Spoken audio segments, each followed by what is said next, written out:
In this video, you're going to learn how to make a Japanese Notan Easter egg. The materials you'll need are a pencil and eraser, a ruler, one sheet of white paper and one sheet of colored construction paper, scissors, and a glue stick. The elements of art that you will learn about in this video are line, shape, and most importantly, space. In particular, positive and negative space. Positive space refers to the subject or shape of an object in the composition. In other words, the main focus area. The negative space is the area surrounding that subject, or in other words, the background. So take a look at these two chairs and the diagrams of what positive and negative space depicts.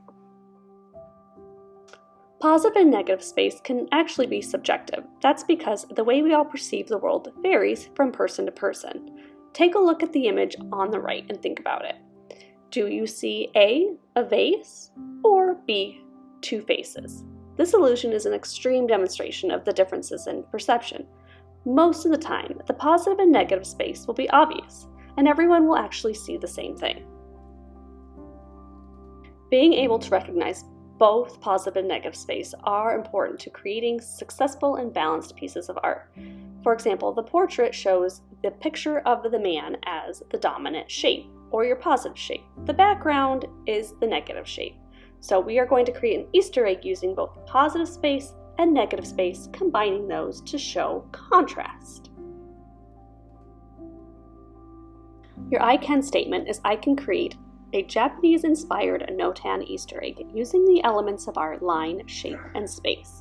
Notan is a term that refers to the Japanese idea of balanced light and dark areas of a composition.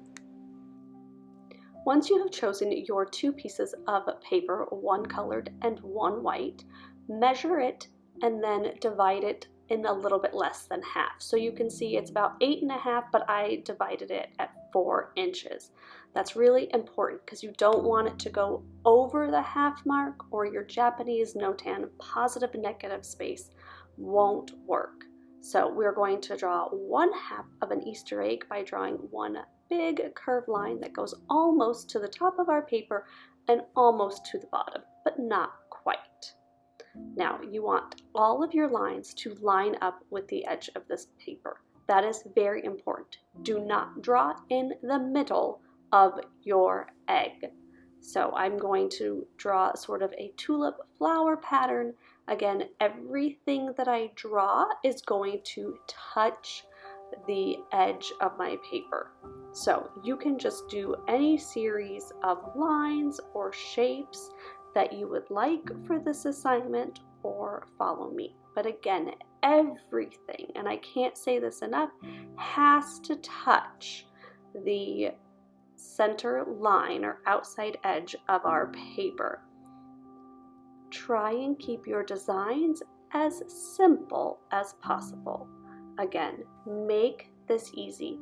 Small, intricate designs are very hard to cut out. So, simple and easy, just a series of lines and shapes is all you need to draw for your positive and negative space Easter egg.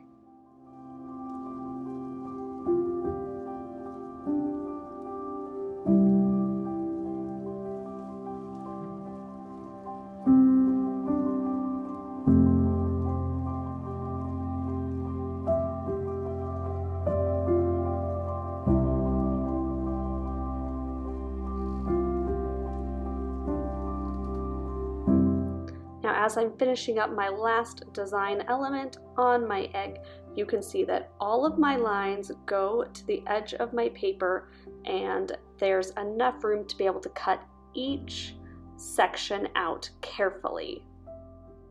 So once you're finished with your design, grab a pair of scissors and begin cutting out the outside edge of your Easter egg, and then cut all of your design pieces. Go slowly and then try and cut them out in a specific order, and then lay them out in a specific order so you know exactly which piece goes where.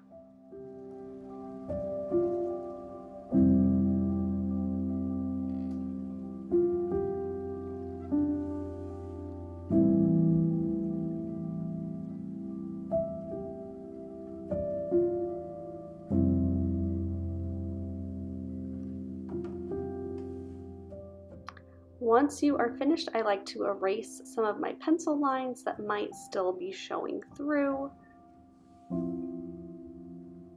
And then you are going to arrange your Easter egg with your positive and negative space items. So you are simply going to make sure that each thing is facing the opposite way so that it is what you call a mirror image of one another. So it's kind of like a puzzle piece. You have to sometimes flip them upside down and make sure. Then we have to do our outside edge for the Easter egg. So I like to just hold my piece of paper up to where my design is and make a little tick mark at the bottom and at the top where the paper ends. Use my ruler once again to just draw a straight line, and then I will finish by cutting off the extra paper. Once you have it cut out, I like to grab an extra piece of paper so I can use it as sort of a messy mat to glue my pieces so I don't get glue all over my table or whatever surface I'm working on. Put a generous amount of glue from your glue stick. The glue bottles tend to just make a mess, so I prefer to use a glue stick. And then you're just going to start assembling your beautiful Easter egg. Do your next big piece, and then at the very end, do your smaller pieces that you cut out. The possibilities of designs that you can create are really endless, so I can't wait to see what kind of Japanese Notan inspired Easter egg using positive and negative space that you each create.